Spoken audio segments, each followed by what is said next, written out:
नमो नमः। मैं आपको अपनी स्क्रीन शेयर कर रहा हूँ। आप देखिए एक बार, आप आ रही है नहीं आ रही?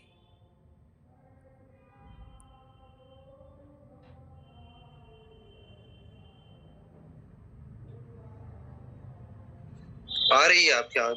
पढ़ाई की आ रही? जी जी, आवाज आ रही है आपकी। नहीं, स्क्रीन हो रही है शेयर? नहीं मुझे।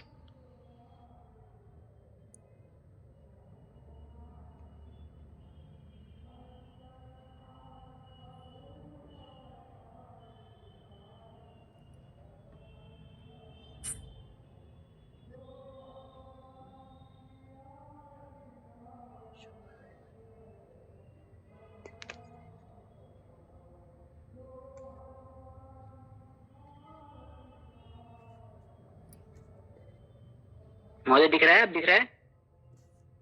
हाँ जी महोदय। आवाज भी आ रही है ना साहब? हाँ जी, हाँ साफ है आवाज। हाँ जी। तो आज का टॉपिक है व्यक्तित्व। व्यक्तित्व से तात्पर्य और उसकी परिभाषा के बारे में हम लोग पढ़ेंगे। तो व्यक्तित्व, व्यक्तित्व अर्थात पर्सनैलिटी, इंग्लिश में इसके पर्सनैलिटी कहते हैं। किसी भी व्यक्ति की समग्रता को व्यक्त करता है। कौन? हमारी पर्सनैलिटी, जो पर्सनैलिटी होती है, व्यक्तित्व, वह किसी भी व्यक्ति की समग्रता को व्यक्त करता है। यह केवल बाहरी रूप, रंग या कपड़ों तक सीमित नहीं है, बल्कि यह हमारे विचार, भावनाओं, दृष्टिकोण, व्यवहार और कार्यों का समन्वय है। व्यक्तित्व वह होता है जो हमें विशेष बनाता है। प्रत्येक व्यक्ति का व्यक्तित्व अद्वितीय होता है और जीवन के हर पहलू में उसकी भूमिका को दर्शाता है। अब व्यक्तित्व से क्या तात्पर्य है उसके बारे में पढ़ेंगे।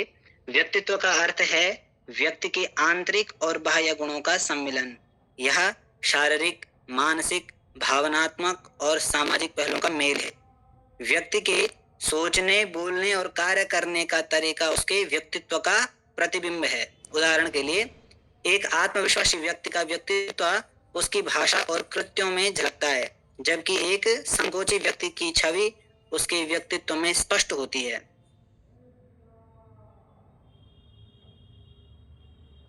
गार्डन आलपोर्ट के अनुसार, ये एक मनोवैज्ञानिक हैं, इनके अनुसार व्यक्तित्व वह गतिशील संगठन है जो व्यक्ति के आंतरिक मनोवैज्ञानिक तंत्र और उसके बाहरी कार्य के बीच संतुलन बनाता है।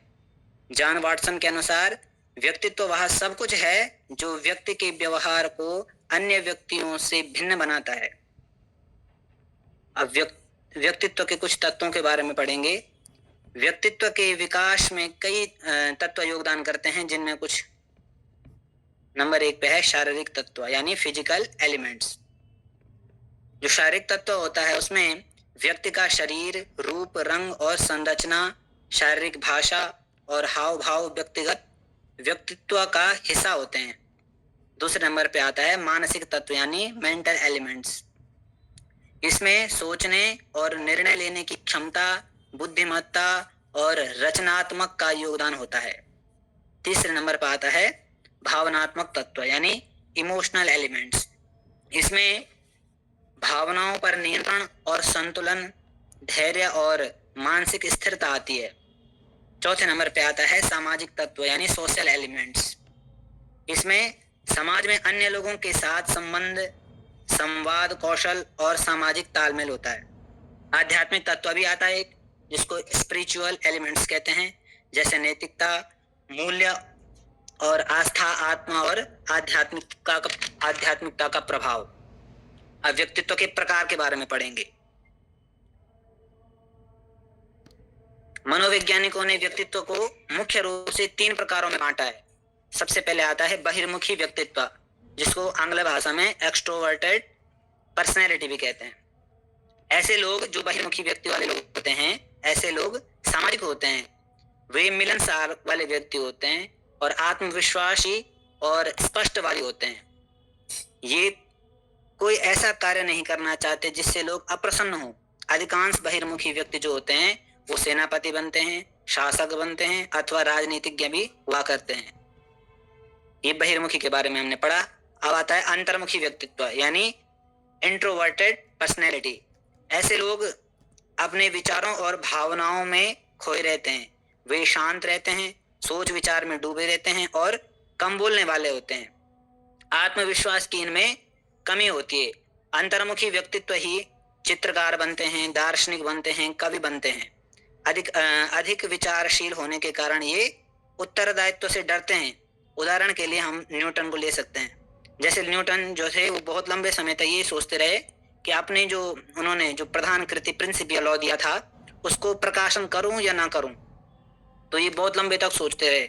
बाद में उन्होंने जब प्रकाशन किया तो उनका अधिक नाम हुआ। दूसरे नंबर पे आते हैं कांट। कांट ने 1 वर्ष तक एक महिला के प्रस्ताव में यही विचार करते रहे कि उस महिला से विवाह किया जाए या ना किया जाए। अंत में उस कन्या ने किसी दूसरे व्यक्ति के साथ विवाह कर दिया।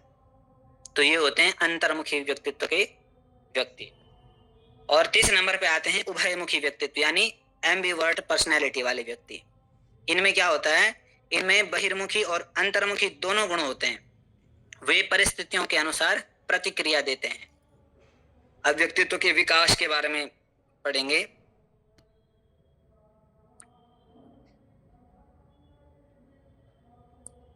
व्यक्तित्व के विकास के कुछ कारक होते हैं।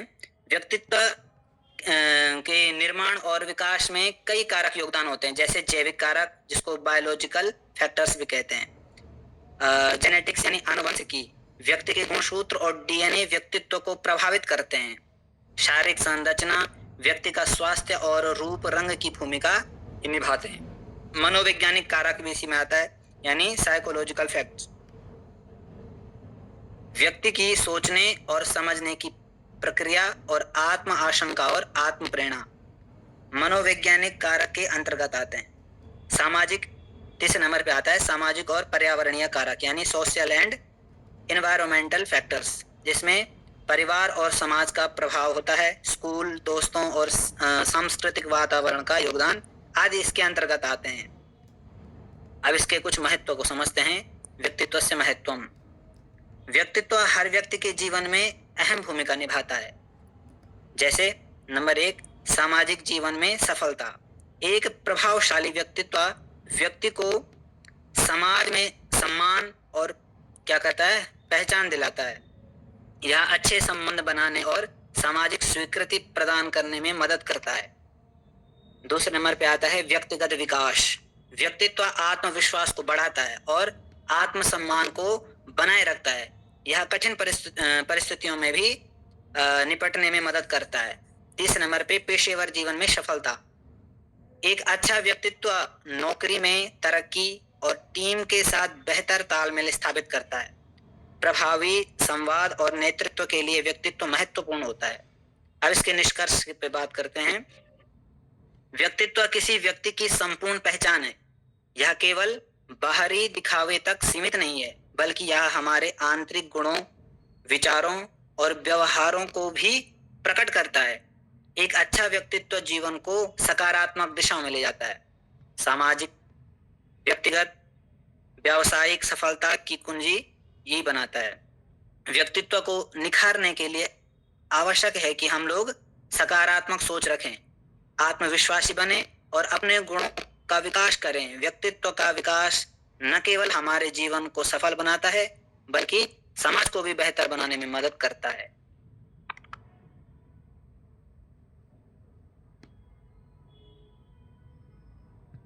धन्यवाद। यदि किसी को कुछ प्रश्न पूछना हो इस पर व्यक्तित्व पर, तो कुछ पूछ सकता है।